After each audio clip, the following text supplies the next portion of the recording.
사도행전 18장 18절부터 23절까지의 말씀을 한 목소리 읽겠습니다. 시작. 바울은 더 여러 날 머물다가 형제들과 작별하고 배 타고 수리아로 떠나가세 브리스길라와 아굴라도 함께 하더라. 바울이 일찍이 서원이 있었으므로 갱그리아에서 머리를 깎았더라. 에베소에 와서 그들을 거기 머물게 하고 자기는 회당에 들어가서 유대인들과 변론하니 여러 사람이 더 오래 있기를 청하되 허락하지 아니하고 작별하여 이르되 만일 하나님의 뜻이면 너희에게 돌아오리라 하고 배를 타고 에베소를 떠나 가이사라에 상륙하고 올라가 교회 안부를 물은 후에 안디옥으로 내려가서 얼마 있다가 떠나 갈라디아와 부르기아 땅을 차례로 다니며 모든 제자를 굳건하게 하니라. 나의 뜻 하나님의 뜻이라는 점을 가지고 주의 말씀을 증거하겠습니다. 오늘 설교 후에 부를 찬양이 주님 말씀하시면이라는 찬양입니다. 노래 자체도 좋고 무엇보다 가사가 참 좋습니다. 주님 말씀하시면 내가 나아가리다. 주님 뜻이 아니면 내가 멈춰서리다. 나의 가고 서는 곳 주님 뜻에 있으니 오 주님 나를 이끄소서. 뜻하신 그곳에 나 있기 원합니다. 이끄시는 대로 순종하며 살리니 연약한 내 영혼 통하여 일하소서. 주님 나라와 그 뜻을 위하여 오 주님 나를 이끄소서. 저의 여러분이 정말 이 노래의 가사처럼 살아갔으면 좋겠습니다. 그런데 주님 뜻대로 사는 게 쉽지만은 않습니다. 매일 주님의 뜻을 따라 주님의 인도하심을 따라 살겠다고 고백하지만 내 생각, 내 계획, 내 뜻을 따라 살 때가 많습니다. 그렇죠? 우리 연약함, 믿음 없음 때문입니다. 여러분, 한 가지 명확한 사실은 우리가 하나님의 뜻을 따라 살아가면 우리의 삶이 더 아름답고 그곳에 참된 행복이 있다는 사실입니다. 믿으십니까? 그런데 고난이 있는데요. 희한합니다. 고난이 있는데 그 그리스도인의 삶은 하나님의 뜻을 따라 살아갈 때 더 아름답다는 거예요. 우리 주님께서 보여주지 않으셨습니까? 그리고 이 삶을 살면 후회 없는 인생을 삽니다. 하나님의 뜻이 있는 곳에 하나님이 함께 하십니다. 여러분, 우리는 형통이라는 단어를 오해할 때가 많죠. 모든 일이 내 뜻대로 잘 되는 게 형통이 아닙니다. 아무런 어려움이나 고난이 없는 게 형통이 아닙니다. 성경은 그렇게 말씀하지 않습니다. 창세기 39장을 보면 요셉이 가장 힘든 시간을 겪을 때를 기록하고 있죠. 아버지의 집에서 정말 왕자처럼 옷을 입고 다른 형제들과 구별되게 특별 대우를 받았는데 갑자기 형들의 미움을 받아 애굽으로 종으로 팔려가게 됩니다. 그래서 보디발의 집에 노예로 가죠. 인정을 받아서 어느 정도 살 만한가 싶었는데 그것도 보디발의 아내의 모함으로 감옥에 들어가게 됩니다. 세상적인 판단, 인간적인 눈으로 보면 정말 최악의 상황이죠. 그런데 희한하게 성경은요 39장에서 형통했다고 말씀합니다. 형통했다는 말이 3번이나 나옵니다. 여러분, 저도 어릴 때 이 본문을 읽고 이해를 못했어요. 이게 무슨 형통이냐 이게. 요즘 말로 같으면 진짜 개고생하는데 이게 무슨 형통이란 거예요. 여러분 요셉은 최악의 상황을 겪고 있지만 하나님의 인도하심을 따라 그 뜻을 따라 한 걸음 한 걸음 가고 있었습니다. 그리고 그 과정에서 하나님께서는 이런 요셉과 함께 하셨다는 겁니다. 창세기 39장 23절입니다. 함께요. 다 같이 화면 보고 읽겠습니다. 시작. 간수장은 그의 손에 맡긴 것을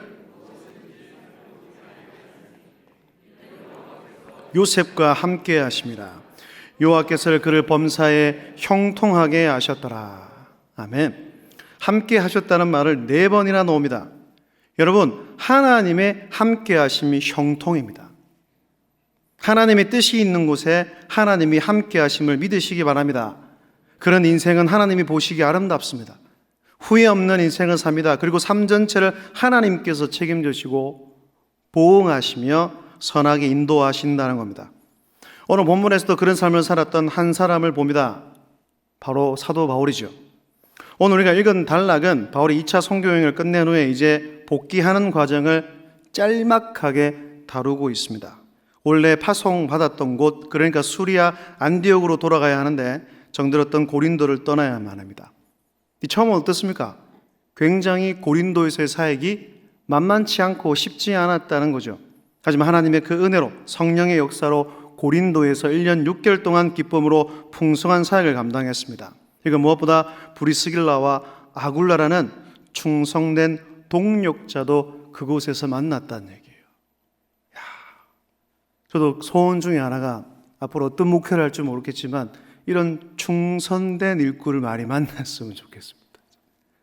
진짜 목숨을 다해 같이 협력하고 복음을 전하는 일꾼, 그것을 위해 여러분들을 위해서도 기도하고 또 교회를 위해서도 기도 많이 하는 여러분들 다 되셨으면 좋겠습니다.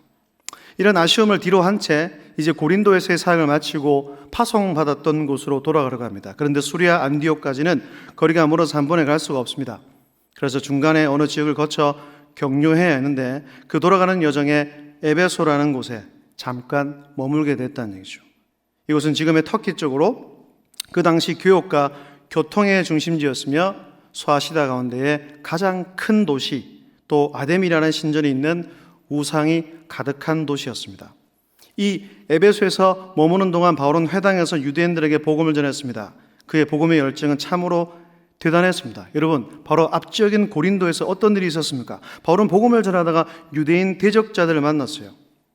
아마 그들이 바울을 꽤 힘들게 했습니다.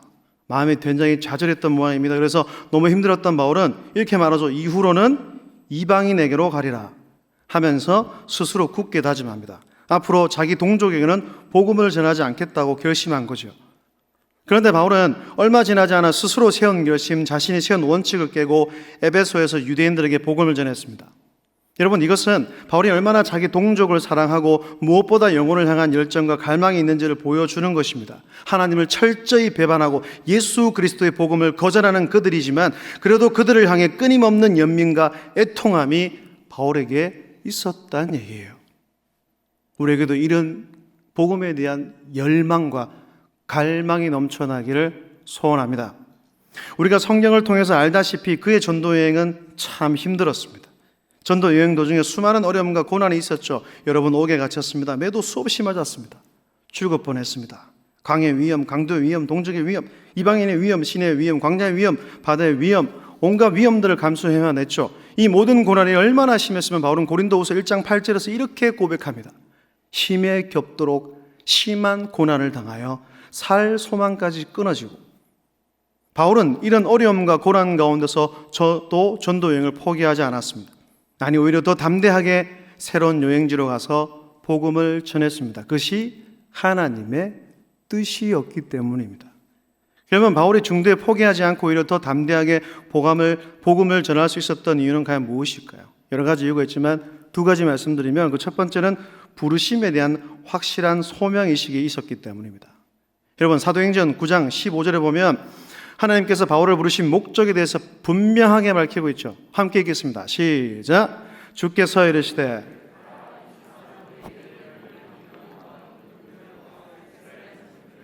전하기 위하여 택한 나의 그릇이라. 아멘. 바울은 알았습니다. 주님께서 그를 택하신 이유, 사도로 삼으신 이유에 대해서 명확하게 알았다는 거예요. 자신을 향하신 하나님의 계획을 정확하게 알고 그 크신 목적에 자신의 삶을 맞추어서 살아갔다는 겁니다. 여러분, 우리도 마찬가지란 얘기예요. 바울만 그런 게 아닙니다. 하나님께서 저나 여러분도 다 똑같이 하나님의 자녀로 주의 사도로 부르셨다는 거예요. 이 확실한 소명의식이 있어야 합니다. 두 번째는요, 복음이 하나님의 능력임을 확신했기 때문입니다. 로마서 1장 16절을 보면 바울은 이렇게 고백하죠. 내가 복음을 부끄러워하지 아니하노니 이 복음은 모든 믿는 자에게 구원을 주시는 하나님의 능력이 됨이라. 할렐루야. 여러분, 복음이 하나님의 능력, 그러니까 하나님의 다이너마이트라는 겁니다. 뻥 터지면 어떻게 돼요? 지금 안타깝게도 우크라이나 지역이 아직도 전쟁 중에 있잖아요. 저 기도를 많이 해주십시오. 화도 많이 나고 정말. 이 푸틴 멱살 잡고 제가 싸움은 제가 질 것 같긴 한데 모든 것이 하나님께서 주관하시니까 빨리 전쟁을 그치게 달라고. 하여튼 그 폭탄 터지면 어떻게 돼요? 건물이 다 박살이 나고 막 사람들이 다 죽잖아요. 여기서 말하는 능력이 바로 다이너마이트 같은 능력이라는 얘기입니다. 여러분, 복음 자체가 변화시키는 능력이 있습니다. 바울은 복음 자체가 엄청난 능력이 있음을 믿고 확신했다는 겁니다. 오직 복음만이, 오직 예수 그리스도만이 사람을 살리고 변화시키며 영원한 생명을 준다는 것을 확신했다는 것입니다.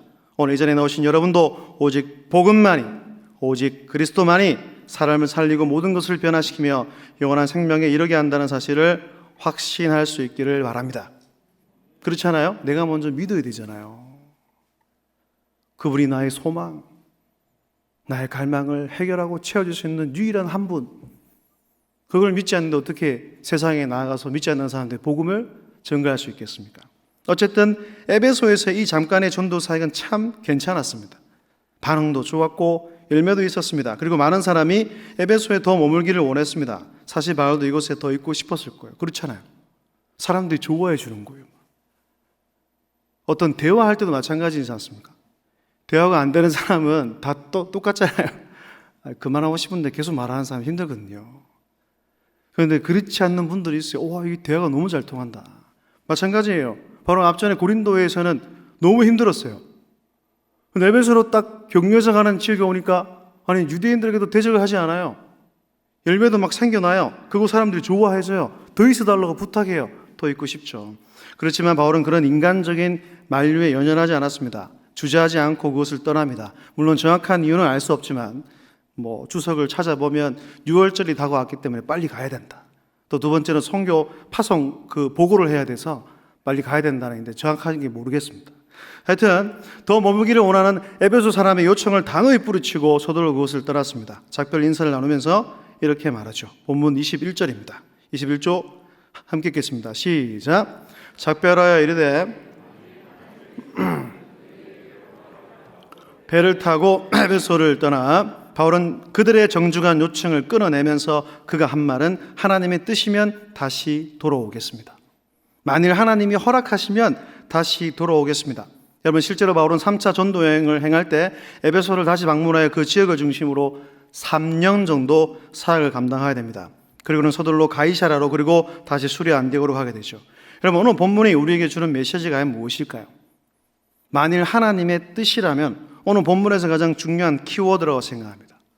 우리는 이 핵심 문구를 통해 바울이 어떤 삶을 살았고 그가 어떤 사람인지를 알 수 있다는 얘기죠. 바울은 하나님의 뜻에 대해 대단히 민감한 사람이었습니다. 그는 자기의 계획이나 자기의 생각, 자기의 뜻보다는 하나님의 뜻에 이끌리는 삶을 살았습니다. 신앙, 삶, 사역 전체가 그러했다는 겁니다. 다른 말로 하면 바울은 하나님의 인도를 받는 사람이었습니다. 그리고 하나님의 뜻과 성령님의 인도하심에 순종하는 사람이었다는 얘기예요. 사랑하는 가족 여러분, 제가 어제 목사님 설교 듣다가 가족 여러분 하시더라고요. 근데 그 말이 되게 듣기 좋더라고요. 그죠? 사랑하는 여러분보다는 사랑하는 가족 여러분. 그리스도인은 자기 생각대로 살아서는 안 됩니다. 가고 싶다고 가고 하고 싶다고 하고 그렇게 살면 삶이 무너집니다. 아무것도 남지가 않아요. 우리는 하나님의 인도하심을 받아야 합니다. 성령을 따라 그분의 뜻을 따라야 살아야 한다는 것입니다. 그저 내 안에 일어나는 충동과 본능에 따라 살아서는 안 됩니다. 이성에 이끌려 살아서도 안 됩니다. 이런 삶은 몇 번 말씀드리잖아요. 후회만 남는다는 거예요. 여러분, 신앙생활이 무엇입니까? 신앙생활 하면 어떤 장면이 첫 번째 떠오릅니까? 교회 와서 이렇게 예배하고 찬송하고 기도하고, 물론 이것도 너무 귀하고 지금 코로나 시국에 더 애쓰고 힘을 다하여 해야 되는 일입니다. 맞습니다. 모여서 함께 예배하기에 힘쓰고 기도하기에 힘써야 합니다. 그런데 이것은 신앙생활의 아주 작은 일부분이라는 얘기예요. 우리는 신앙 뒤에 있는 생활이라는 단어를 잊을 때가 많습니다. 다르게 말해 우리는 생활 신앙인이 되어야 합니다. 말씀을 따라 살고 성령의 인도를 따라 그분과 날마다 동행하는 삶을 살아야 합니다. 이게 바로 진짜 그리스도인, 신앙인이라고 말할 수 있다는 얘기죠. 그럼 반대의 사람은 어떨까요? 교회는 다니지만 내 생각에 끌려다닙니다. 아주 본능에 충실합니다. 이성에 이끌려 살아갑니다. 하나님 뜻보다는 자기의 뜻, 자기의 계획이 더 중요하고 그것을 소중히 여깁니다. 이런 사람을 어떻게 부르냐면 종교인이라고 부릅니다. 교회 안에 이런 사람이 있을 수 있다는 얘기죠. 그러나 무엇보다 우리가 먼저 고민해야 할 것은 하나님의 뜻입니다. 하나님의 뜻대로 되는 것이 가장 좋은 것이며 잘 되는 것임을 믿으시기 바랍니다. 실련 고난의 길이라도 할지라도 말입니다. 큰 차를 못 탈 수도 있어요. 원하는 집에 못 살 수도 있습니다. 사람들의 보기에 어리석고 우습게 여기고 손가락질 당할 수도 있습니다. 그러나 그 길이 내가 가야 하는 길이고 주님이 가셨던 길이고 우리 주님이 함께하는 길이고 내 비전과 인생의 목적을 이루는 길임을 믿으시기를 바랍니다. 여러분, 우리가 그런 길을 가야 하지 않겠습니까? 나를 향하신 그분의 계획을 따라 살려면 그 뜻을 찾고 구하는 노력을 게을리하지 말아야 합니다. 그래서 우리에게 영적인 민감함이 필요해요. 이걸 영성이라고 하는 겁니다. 하나님의 뜻을 분별하고 시대를 따라가지 않으려면 우리의 영적 감각이 깨어있고 살아 있어야 한다는 얘기예요. 민감해야 한다는 겁니다. 우리가 이 영적인 감각과 영성을 유지하려면 두 가지를 놓쳐서는 안 되죠. 우리가 하나님을 닮아가고 거룩한 삶을 살기 위해 이 두 가지를 필히 하고 매일 하고 가까이 해야 합니다. 그 첫 번째가 뭡니까? 하나님의 말씀이라는 얘기예요. 여러분, 성경은 하나님의 뜻의 보고 창고라고 할 수 있습니다. 하나님의 뜻을 알 수 있는 가장 좋은 도구가 무엇입니까? 성경이에요. 성경이 없었으면 우리는 하나님이 누군지, 하나님이 어떤 계획을 갖고 있는지, 그리고 예수님이 왜 이 땅에 오셨는지, 또 예수님이 근본 하나님인지, 그분이 와서 무엇을 하셨는지, 또 어떻게 무엇을 이루셨는지를 알 방법이 없다는 얘기예요. 말씀을 제쳐놓고 그분의 뜻을 알 방법은 없습니다. 오늘도 하나님의 말씀을 듣지요. 이 수요기도 예배 시간에 주신 하나님의 말씀은 우리의 생각을 바꿀 수 있습니다. 우리의 마음을 변화시킵니다. 듣잖아요. 잘 들으면 말씀을 듣고 있지 않습니까? 그러면 내가 듣고 내가 이래 살면 또 안 되겠구나. 회개하게 됩니다. 그리고 이게 하나님의 원하시는 삶이 이런 삶이구나. 사도 바울을 통해, 요셉을 통해, 믿음의 사람들을 통해, 오늘 본문을 통해 하신 말씀을 내가 듣고 있다는 얘기예요. 사랑하는 가족 여러분, 말씀을 가까이 하십시오. 말씀을 부지런히 읽고 듣고 묵상하고 마음에 새기시길 바랍니다. 말씀 없이 변화도 없고 성령의 역사도 없고 하나님의 뜻도 알 수 없습니다. 말씀을 가까이 함으로 하나님의 뜻을 더 깊이 발견하고 변화되어 주님을 닮아가는 여러분들이 다 될 수 있기를 주님의 이름으로 축복합니다. 또 한 가지는 뭐죠? 기도라는 얘기죠. 우리는 기도를 통해서 하나님의 뜻을 깨달을 수 있습니다. 여러분, 기도가 무엇입니까? 쉽게 말해 대화죠. 그죠? 물론 간구하는 기도도 있지만 주로 기도는 대화라고 합니다. 여러분, 대화가 뭡니까? 서로 주고 받는 것이죠. 그러니까 올바른 기도는 하나님께 아뢰고 기다려야 합니다. 그러니까 먼저 내 뜻을 구하기 이전에 하나님, 주님의 뜻이 무엇입니까를 물어야 한다는 얘기예요. 그런데 그렇지 않는 분들도 꽤 많습니다. 이것 주십시오, 저것 주십시오, 이것 주십시오. 일어나 집에 가봅니다. 그러면 우리 하나님과 핀트가 안 맞을 수가 있다는 얘기예요. 여러분, 내 뜻을 간청하고 요청해서 내가 원하는 것을 하나님부터 얻어내는 것이 참된 기도일까요? 기도의 정석은 아닙니다. 여러분, 기도를 통해 하나님의 뜻이 세워지고 그분의 뜻을 발견할 수 있어야 합니다. 그러니까 기도 속에서 내 뜻이 걸러져야 된다는 얘기예요. 내 뜻은 죽고 하나님의 뜻이 세워지는 변화가 내 기도 가운데서 일어나야 한다는 것입니다. 그것을 잘 보여주는 기도가 뭐죠? 예수님의 겟세마네 기도라는 얘기죠.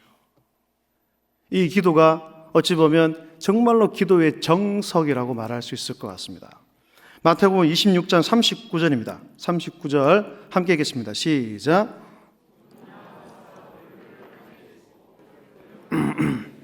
내 아버지여, 만일 할만하시거든 이 잔을 내게서 지나가게 하옵소서. 그러나 나의 원대로 마시옵고 아버지의 원대로 하옵소서 하시고. 아멘. 같은 기도를 몇 번이나 하셨을까요? 3번이나 반복하셨습니다. 예수님은 이 땅의 죄인들을 위해 십자가를 지러 오신 구주이시지만 그분도 사람의 몸을 입으신지라 가능하면 십자가 형벌을 피하고 싶으셨습니다. 물론 그분이 가야 할 길이고 그 일을 이루기 위해 이 땅에 오셨지만 이 잔을 피할 수만 있다면 피하게 해달라고 기도하셨습니다. 그러나 결국 예수님은 자기 뜻이 아닌 아버지의 뜻대로 되기를 강구했다는 거예요. 정말 우리의 기도 속에서 내 뜻이 걸러져야 합니다. 내 의, 내 욕심, 내 정욕이 죽어야 합니다. 그런데요, 우리 힘으로 됩니까? 안 된다는 거죠. 그래서 성령의 도우심이 필요합니다. 성령의 충만함을 받아야 합니다. 성령의 충만함을 받아서 성공하는 사람이 아니라 성령의 충만함을 받아서 하나님과 더 깊은 교제를 나누는 그 주의 백성이 되어야 한다는 거예요. 오늘도 성령 충만을 구합시다. 그리고 그 성령의 능력으로 나의 기도가 변하게 해달라고 기도합시다. 그래서 기도를 통해 날마다 하나님의 깊이 만나고 그분의 뜻을 발견하는 여러분들이 다 되시기를 주의 이름으로 축복합니다. 한 가지만 더 이야기하고 오늘 설교를 마치려고 합니다. 여러분, 성경 전체 속에 나타난 분명한 하나님의 뜻이 있습니다. 신학적인 용어로는 이것을 보편적인 하나님의 뜻이라고 부릅니다. 쉽게 말해 모든 교회에게 주신 하나님의 사명을 뜻한다는 얘기죠. 그것이 무엇입니까? 바로 복음 전도, 영혼 구원입니다. 하나님은 우리 교회가 선교적인 삶을 살기를 원하십니다. 디모데전서 2장 4절입니다. 함께 읽겠습니다. 시작. 하나님은 모든 사람이 구원을 받으며 진리를 아는 데에 이르기를 원하시느니라. 아멘. 믿으십니까? 나만 아니고 내 가족만이 아니라 모든 사람이 구원을 받으며 진리를 아는 데 이르기를 원하십니다. 지금 새벽기도 이사야서를 하고 있습니다. 그렇죠? 하나님께서는 남유다만 건져내는 게 목적이 아닙니다.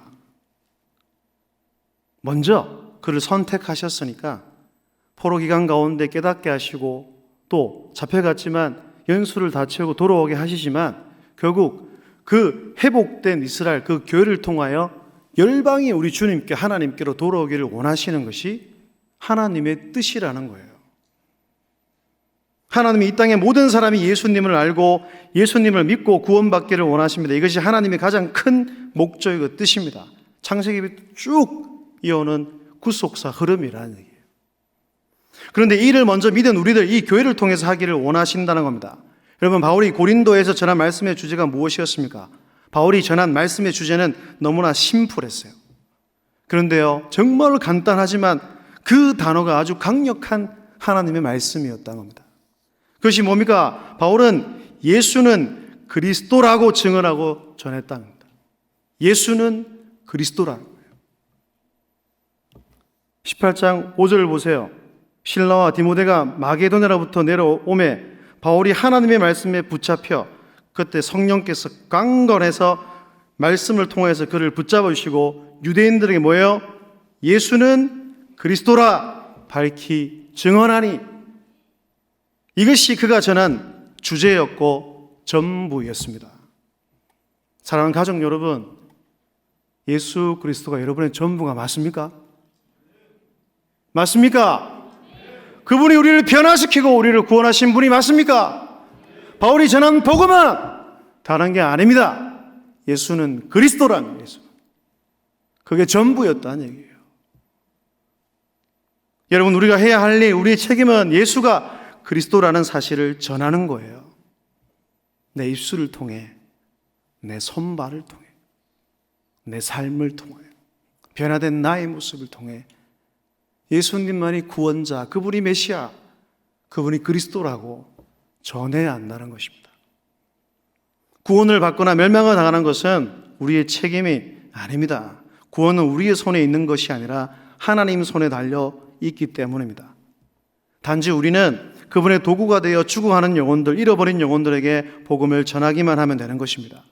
물론 우리가 복음을 전할 때 받아들이지 않고 거부하는 사람도 있을 것입니다. 바울에게 대적했던 것처럼 우리를 핍박하고 조롱하고 비방하는 사람도 있을 것입니다. 그런다고 낙심하거나 포기하지 마십시오. 모든 복음 전도자들, 선배들이 다 겪었던 일입니다. 그런데 그 선배들과 우리와 지금 받는 고난을 비교할 수 있을까요? 없죠. 바울이 어떻게 죽었습니까?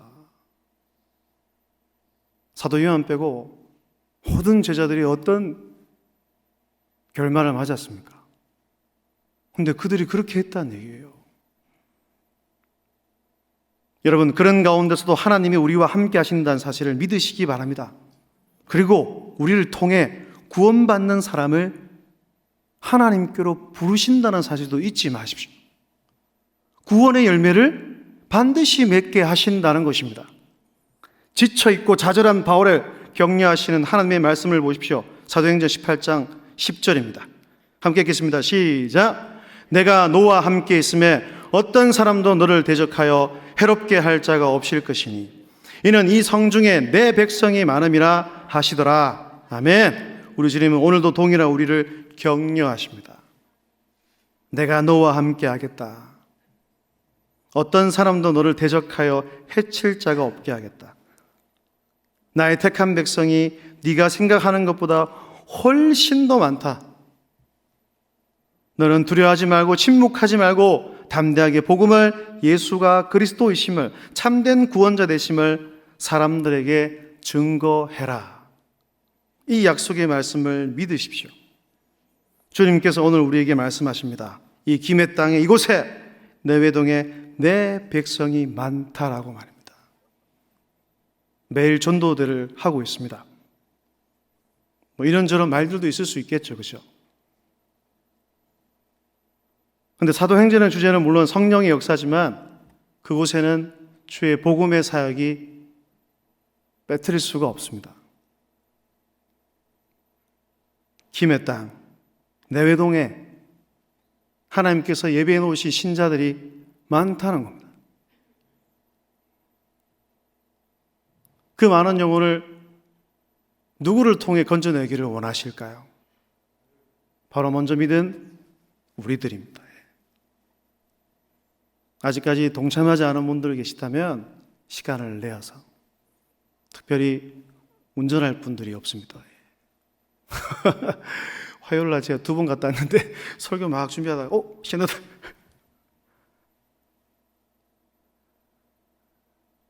오전이든 오후든 이 매일 전도하는 사역을 통하여서 우리 교회가 먼저 풍성한 은혜를 누리게 될 것입니다. 왜 그렇습니까, 여러분?